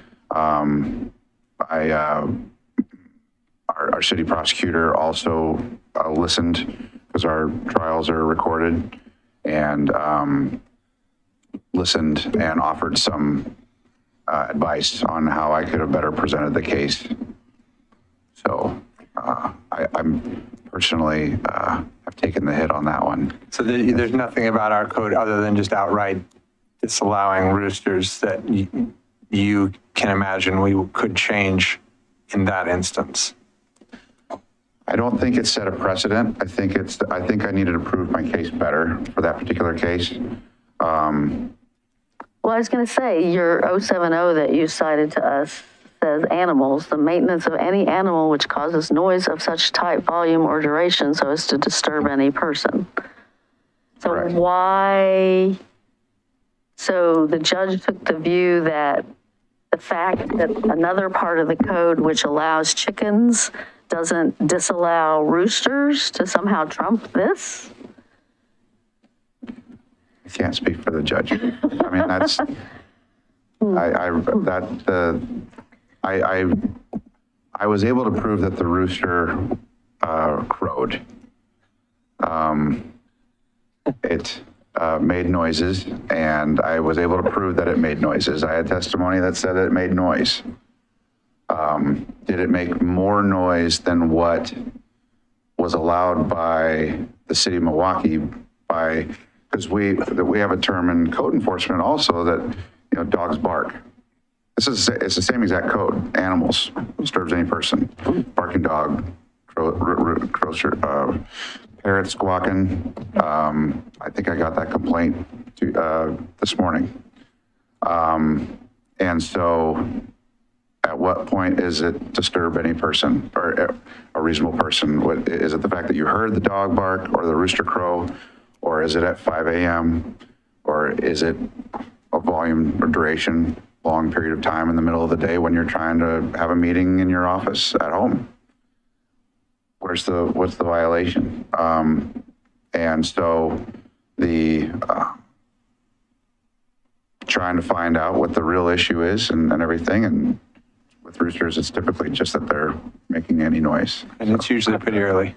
Yeah, I read the judge's opinion to mean that a conviction could be obtained under our existing code. I mean, we don't outlaw dogs, but Tim successfully issues citations for barking dogs. So I think the case for that particular set of facts didn't convince the judge that enough evidence had been put on that the rooster's crowing. And as I understand it, it's not early morning, actually. I believe the testimony was the rooster was just clucking all day long. Maybe even just if it was in the morning wouldn't be so bad. But when I read through the record, it was kind of, and all the emails, it was constant. Clucking or crowing? Crowing. Okay. Crowing, and well, roosters do all kinds of stuff, but they crow, yeah. Congratulations on a good baseball season. Thank you. Good job, coach. But is this one of those instances where it's like there might be some beef between the neighbors? Because I have a neighbor across the street who has a rooster, and he went to each and every one of us and was just like, if it gets too loud, let me know, and he's on the dinner plate. Right? And is this one of those instances where like some folks didn't like, or it was just a constant? There was some measurable excessive, I mean,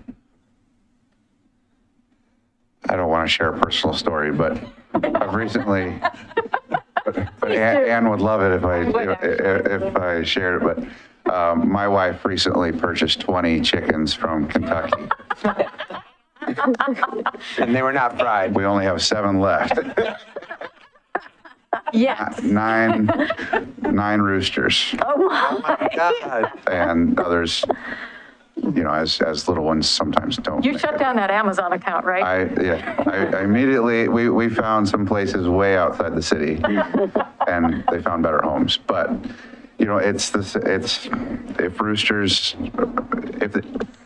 if roosters don't disturb anybody in the area, and I don't get a complaint, people live. I mean, I've got no problem not doing a rooster code enforcement case. Trust me. So I read through this.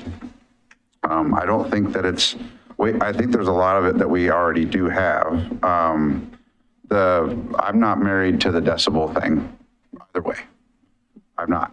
I just know that without the decibel thing in that particular case, Probably wouldn't. it would have been a tough deal. There are also some weaknesses to the reasonable standard because it's kind of subjective, right? Right. So you've got to put on evidence that whatever the violating animal or noise producing thing is unreasonable. And that's, Tim's got to make that judgment call based on the facts, and then he's got to present evidence, and the judge weighs that evidence and decides one way or the other. So, you could end up, the decimal gives you the nice, and granted, Radio Shack equipment might not be perfect, but, it gives you the nice concrete, hey, you violated the decibel levels, so you need to. Do you find yourself using that equipment? Like, how many times last year did you use that equipment? It's maybe once or twice a year, Yeah. which is why we still have the same one. I mean, it's anecdotal. It puts minds at ease a little bit. You can't have wind. In fact, quite honestly, I used it at 5:50 tonight on Main Street. But there's so much wind, and the wind crosses. And I've had lots of training with noise devices and stuff. The wind crossing the mic creates bad readings, and so 5 o'clock in the morning readings. Typically, it's not a very windy time. Can't be raining. Different things. Birds have to be quiet. Not just wild birds too. Wild birds have to be quiet. So it's a struggle. I have a hard job.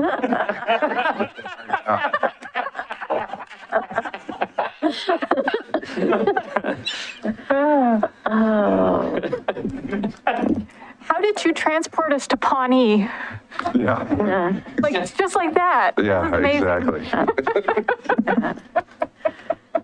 Yeah.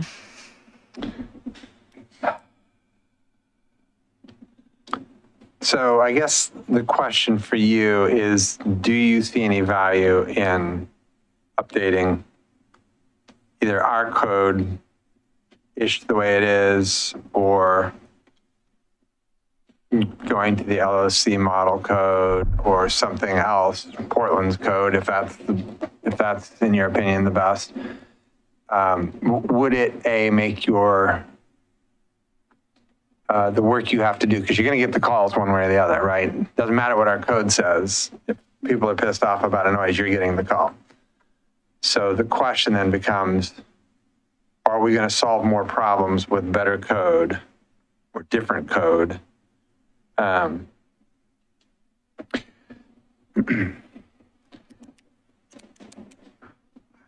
don't know that every problem has to be solved by the city of Milwaukie. Sorry, I've been saving that one for 17 years. No, I'm just. No, you've used that before. In-house, not in a public meeting. Speaks. We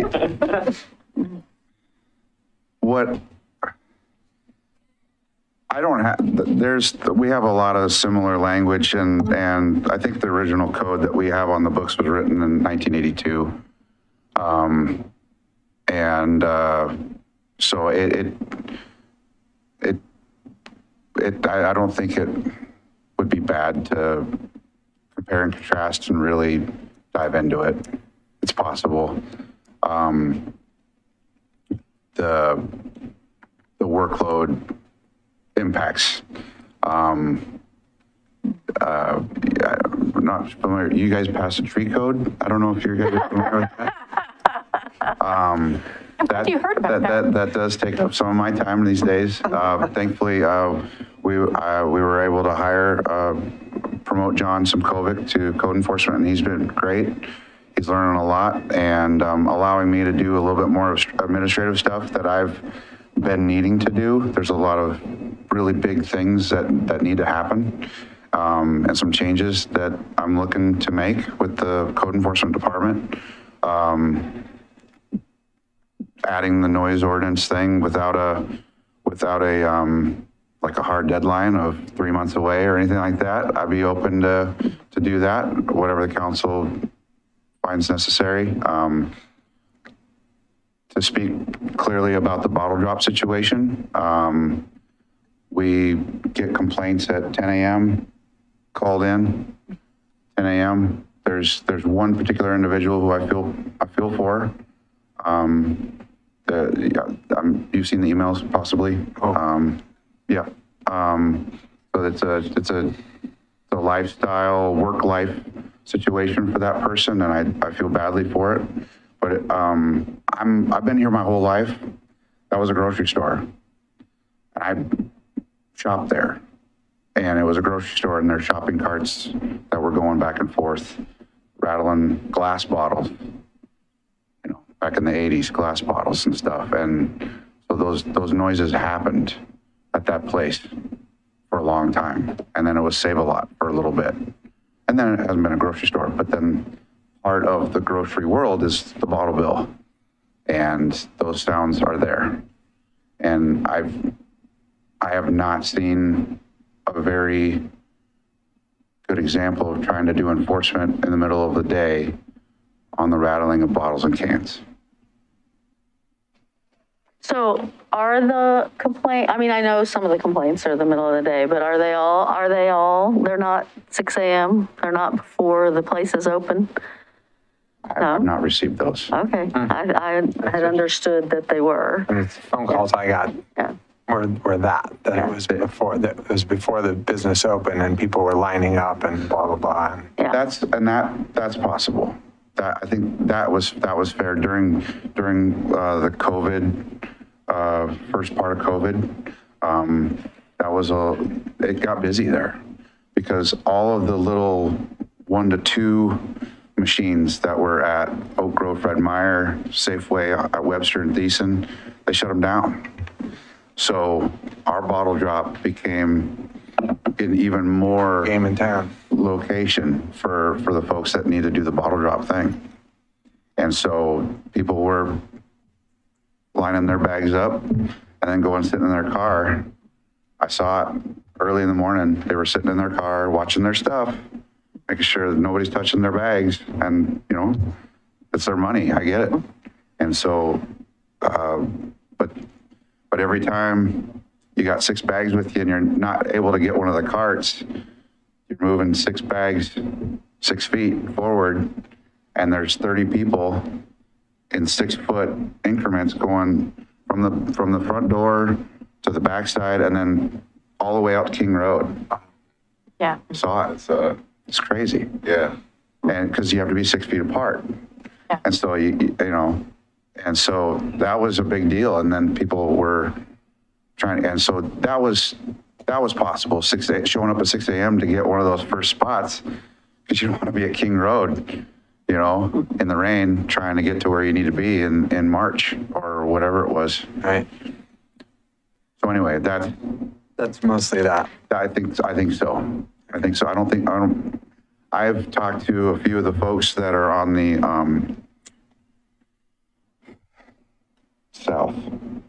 south side of the complex in the manufactured home park. And I haven't heard much from them at all through this thing, that there's a big wall there. I don't know sound wise. So anyway, that's to me where like the glass pickup from Waste Management or something like that is taking care of business there. That could be an early morning deal, but I'm not certain. I've not received those specific complaints. So have you ever had complaints for something that you did think was a noise issue that you couldn't enforce on? Because you felt like there wasn't a place in the code? I can't think of anything offhand where if I had a thought like, this is a problem, we need to do something about it, we got a big hole in our code. I don't feel I've ever had that with noise. I don't feel like I've ever had that. on the point that Justin made about, yes, the reasonable person standard is subjective, but it also is, I think for most noise complaints, you should be having more than one complainant, right? More than one residence complaining. And so getting, multiple, I think it's easier to sort of reach a feeling that something is reasonable, is an unreasonable noise when you're hearing from 4 or 5 or 6 different neighbors, right? Like we did with the chicken, with the rooster. Yeah. Anyway, if you don't feel like there's anything you can't enforce on, then I don't know, maybe this is not something to spend time on. I think it's what you want to enforce on. What noise is important to not have in the city? I think that's got the complaint too. We have isolated incidents of this rooster thing, which is kind of, we had the bottle drop and the rooster that kind of came together at a time, and we had an unfavorable ruling in the rooster case. I think we feel like, Tim, you can correct me if I'm wrong, I think we feel like we could put together a case if we had roosters. We just didn't put it together the right way. I think Tim probably thought he had a pretty good case because the rooster was driving people nuts and he had a lot of complaints. But the judge didn't see it that way. Do you bring your complainants into court? I had one person that was my kind of the. When you said that they phrased things that didn't end up helping you, so you generally just bring one. You don't try to bring multiple. So when I issued a citation, and this is something that the city prosecutor and I talked a little bit about. When I issued that citation, I issued it for a specific date and time. And I had a witness to that date and that time. I didn't feel from a evidentiary standpoint that it would have made sense for anybody else to be there to talk about, the rooster's a problem all the time, when I issued it for a specific date and time. And nobody else was able or willing to testify. The neighborhood at that moment felt the gentleman was taking care of it for the group. And I don't know that another person would have changed anything, made a difference for this particular, the way that the case was presented. Is there something about the complaint system, the form, or something that would have you put a specific time and date if it is an ongoing issue that happens more or less on the time? On the citation? Yeah. Yes, it's the same as a traffic ticket. It's a uniform. So you have to put even if it's an ongoing thing, which this is clearly, and that's why it's problematic, right? If somebody makes a loud, if somebody drops a crate of glass bottles in front of your house, you go, holy crap. You're not going to call you and say, somebody just dropped, right? Right. It's when it happens over and over and over, or enough that it's like screwing up your Zoom meetings or whatever the thing is. And that's a lot of shoe leather for Tim, right? He's got to go out there and truth all that, Right. in order to witness that, the standard set up in the code, in a lot of codes, but it says that, I don't have the language in front of me, but to paraphrase, somebody's not, or taking care of an animal in a way that causes a disturbance to somebody, right? That could happen multiple times during the day, and Tim's not out there issuing citations. So documenting that continuing nuisance is... So that's what it's about, is the documenting. Right. I believe so. There's a compliance process that gets to the ticket. I've written one citation without a compliance process in regards to noise. And the chief of police, Bob Jordan, at the time told me to write the ticket. So there wasn't a compliance process for me because he was handling it from his side. So with all these cases, it's about notification. we have this issue. What can we do to solve this issue before we issue the citation? Citation is then issued because of the continued behavior, but I zero in on the moment in time. Like my tall grass cases, for instance, sometimes I write for multiple days worth of violations, but I don't put the time on there, but because it's per day is the way the code reads. Or I write for 1 day a violation. Okay. It sounds like generally there isn't a big push to move forward on doing any edits right now. Certainly not a rush. Well, and I think that the piece that I'd like to highlight that hasn't been discussed tonight is one of the projects that Tim's wanted to do is a new to Milwaukie brochure that he's done historically. And I actually think that that's important. I think it's something, especially with the tree code and some of the other pieces of code we've adopted in the last few years, it's important. If you're comfortable, we can put it on to talk about with the next council if they'd like to discuss this and then in the new council and tackle it then. Is that fair? Okay. Sure. Thank you. Thanks, you too. But Tim, that was great. And if you could tell more rooster stories. That was a particularly good story. I'd be totally in. You're welcome back anytime to tell us rooster stories and take us back to Pawnee. Yeah. Well, I was going to say, you'd have to talk to the prosecutor, of course, but I would think that you could have some documentation created by the neighbors. When you've got a recurring thing, you could have them logging. Like we in Island Station, we have the idling train, and we ask neighbors to log, like when the train came, how long it stayed, blah, blah, blah. They have never done it. That is something that we do often with barking dog case. You do, And rooster case, we did that as well. Yeah, okay. Tim, if I can just report, Hunter's on first base and Henry's on third, and we are still losing 5-11 to Estacada right now. Sorry. But the boys are on. There we are. Are they being live streamed? Thank you. Wow. Very much.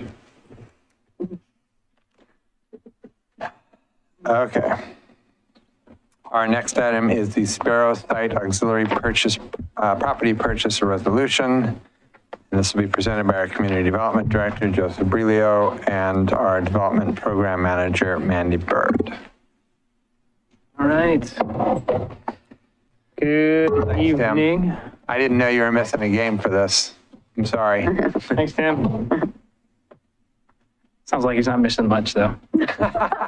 No. Good one to miss. I know, I'm sorry. Fighting words. Joseph. Not a good start. Apologize. Good evening, Council, Mayor and Council. I'm Joseph Brilio, Community Development Director. It's good to be before you.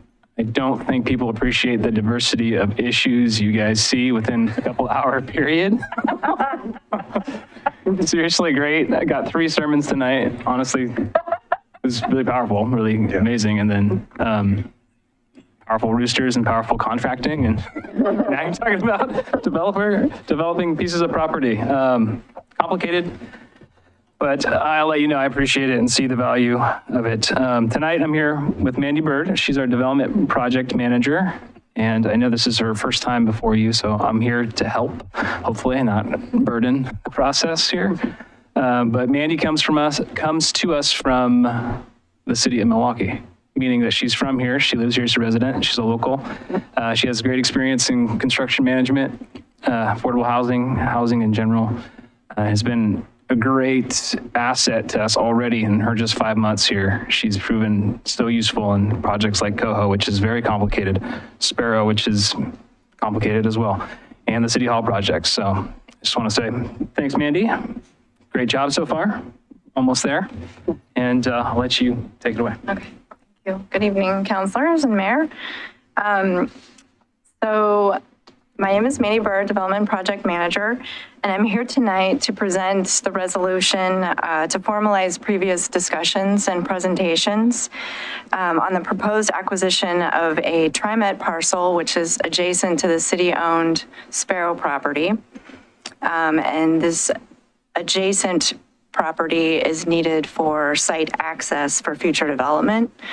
And I'm going to go over some context, background and history, And then we have an access study that looked at specifically at the right-of-way access issues. And then we'll talk about next steps.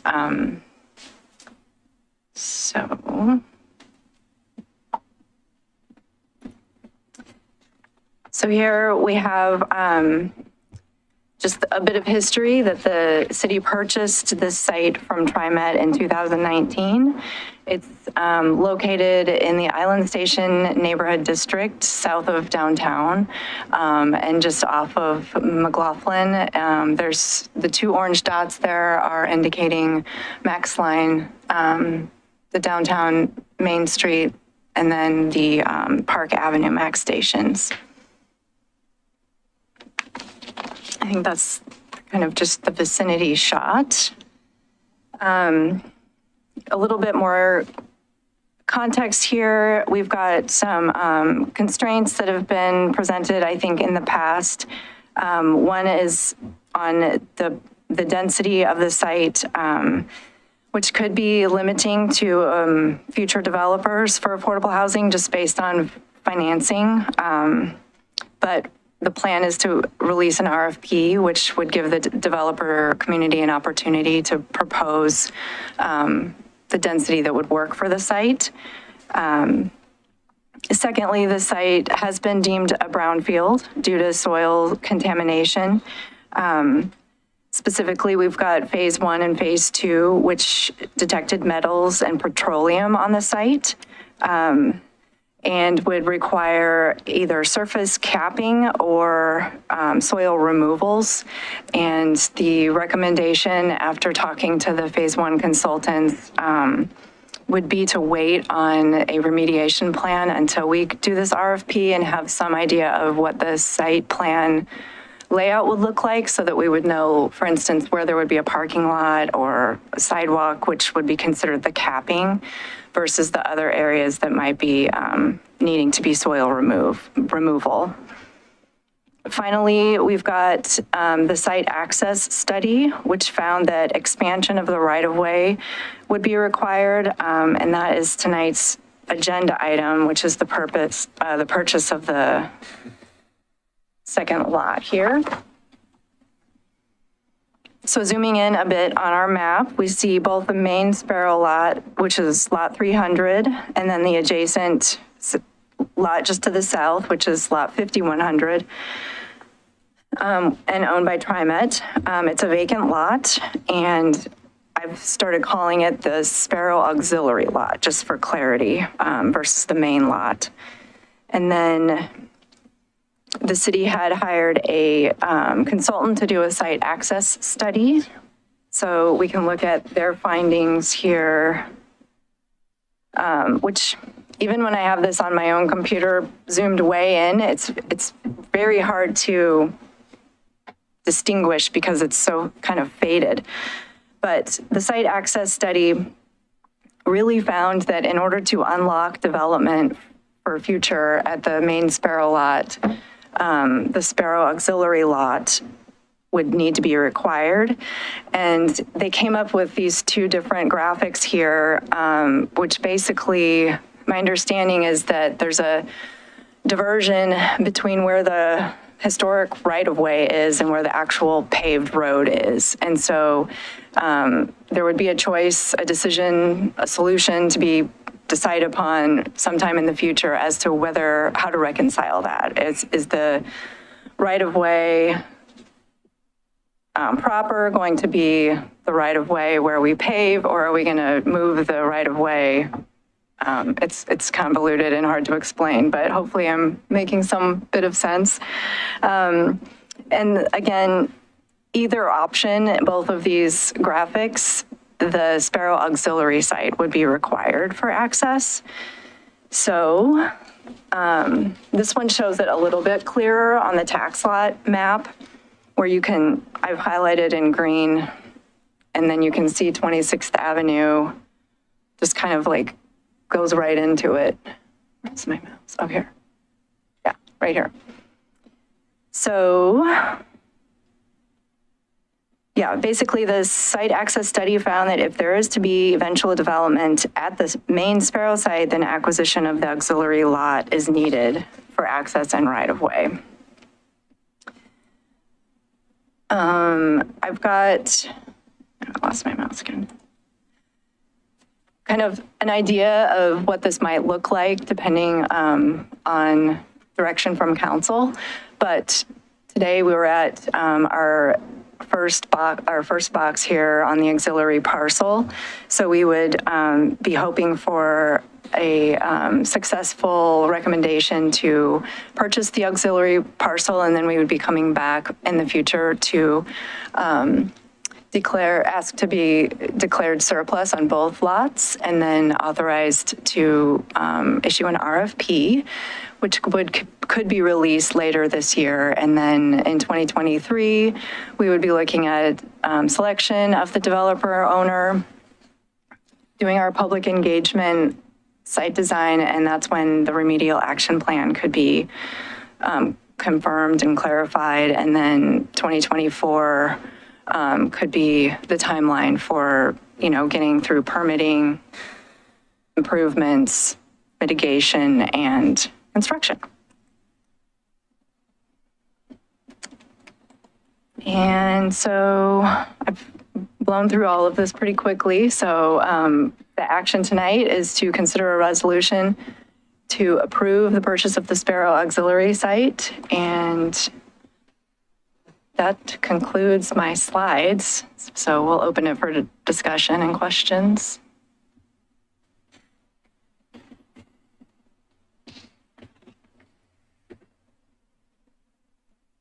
Anything, anybody? The timeline is depressing.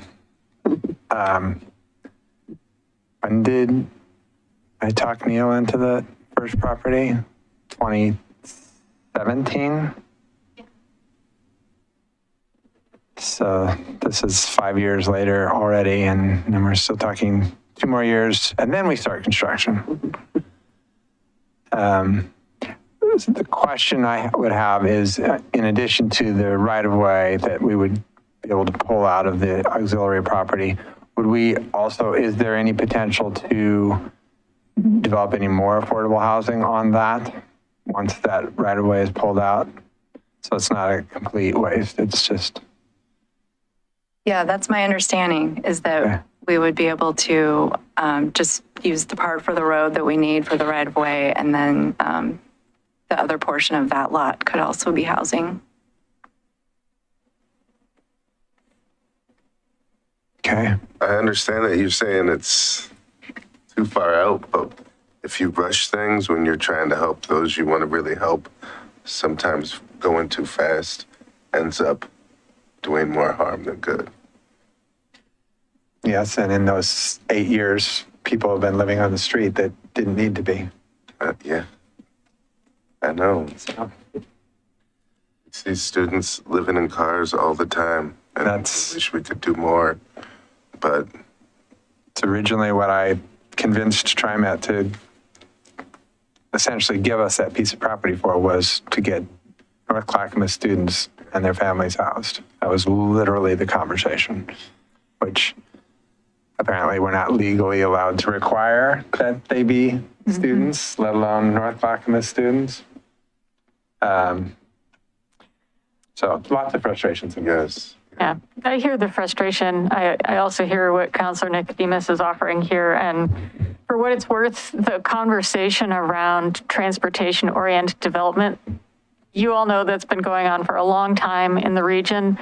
I see it really picking up pretty seriously in this update to the regional transportation plan. The conversations we've been having on the regional level around, no, really, let's figure out how we can make affordable housing happen next to the places where the people who are most likely to need it can get to it. Have some real teeth to them, and I think we're going to see dollars come down the pike. So I know that sounds like an echo, Kathy. I know. I hope you're right. I hope finally this is the time. I know. I understand fully. where you're coming from. I have a question. You said 2023 we'd have a developer lined up, right? Or would that be 2024 that the developer would be chosen? And do we have a list of developers we're looking at? Do we know which direction we're going to go with that? Because that could take even longer to find a developer who's willing to do this. We're good? You can go. Okay, and so it has to go through an RFP process. We definitely have a list of potential developers. So they will all receive the solicitations. The request for proposals, basically, here's what we have, here's some land, and here are the goals that council wants to get out of this land. You know, can you help us meet those goals? And we'll see if developers will bite. And that could be people that have been interested, and it could be someone who we have yet to even hear of that will become interested in the future. So there are people that are interested, though, Yeah, right? Yeah. I've met out there with at least 2, if not 3 different development groups that are common. You would know the names and be excited about the potential for them to develop. And none of them were negative about it. All of them, I think zoning, the way it was zoned at the time, was the biggest stepping. And my thing is all along, you know, there is high density zoning contiguous to that property, contiguous across a 4-lane highway, but contiguous nonetheless, right? If it was Harrison Street, it would be considered contiguous. So that's always been the question, is how many units could we build on it? And I think our latest middle housing code moved the needle on that somewhat. We'll see if that's enough, or if they would need to come back in and ask for zoning that matched the apartment complex across the way. An RFP is published in the paper, right? True. Yeah. Yeah. So, I mean, you can get people beyond the list that you actually circulate to. Yeah, surprisingly, there are people that still look at the newspaper for those types of bids. They really are. Do we publish in the Daily Journal of Commerce? The Tribune and another one. We don't do the DJC? I don't know. That's a Kelly Tucker question. That's where people in the construction trade get it, is the DJC. Well, I mean, every January we have our papers of record thing we do, and Scott's nodding. I think Scott's saying we do the DJC. Yeah, for construction related stuff, it's usually, that's the common periodical for construction firms. Well, I think it's a good explanation. It's nice to see. I know that they're hard to look at, but it was helpful to see the site access visuals. Makes sense to me. I think we should go ahead. I don't see a whole lot of other options in terms of site development. So if we're doing it, we're going to need that parcel.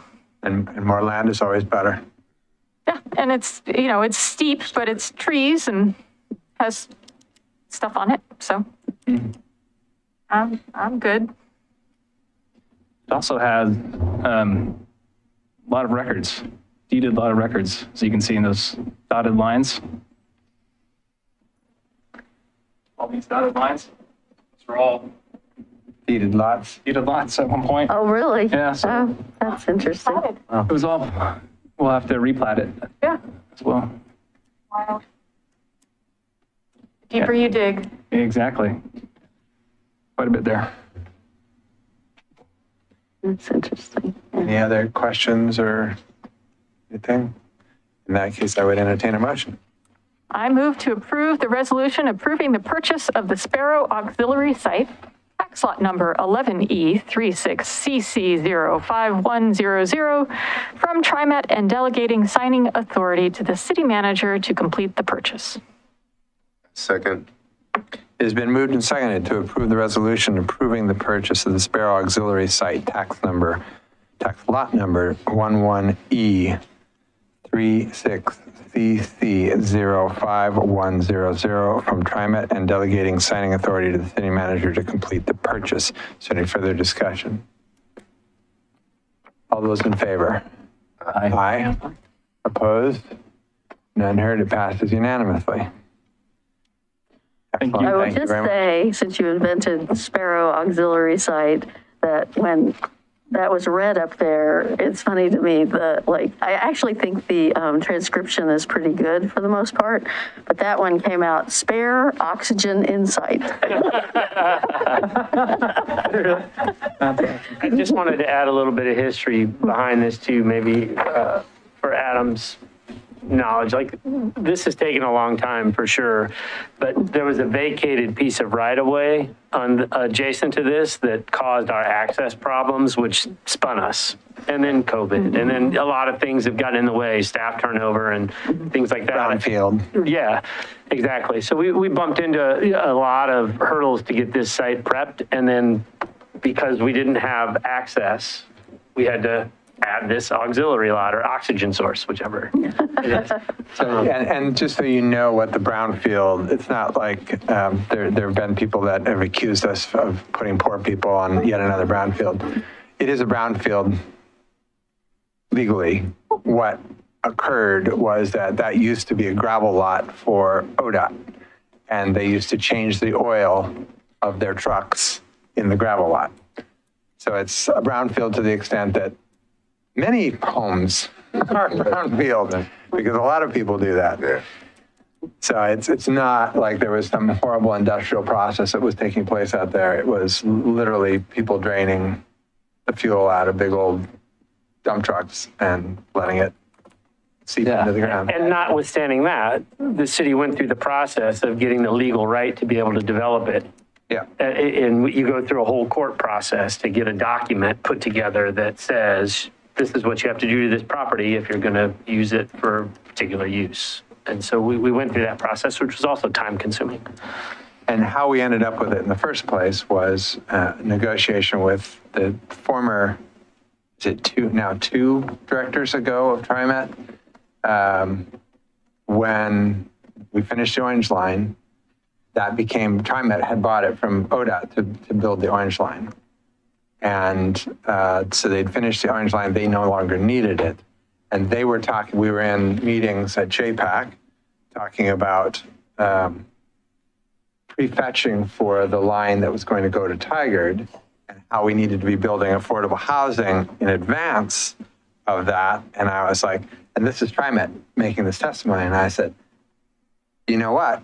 You guys could help build some affordable housing right along the Orange Line. And so that process got us the first piece of property in the first place for $34,000, I think, because the feds wanted a little piece of, because they were part of the TriMet build. So that's the long history of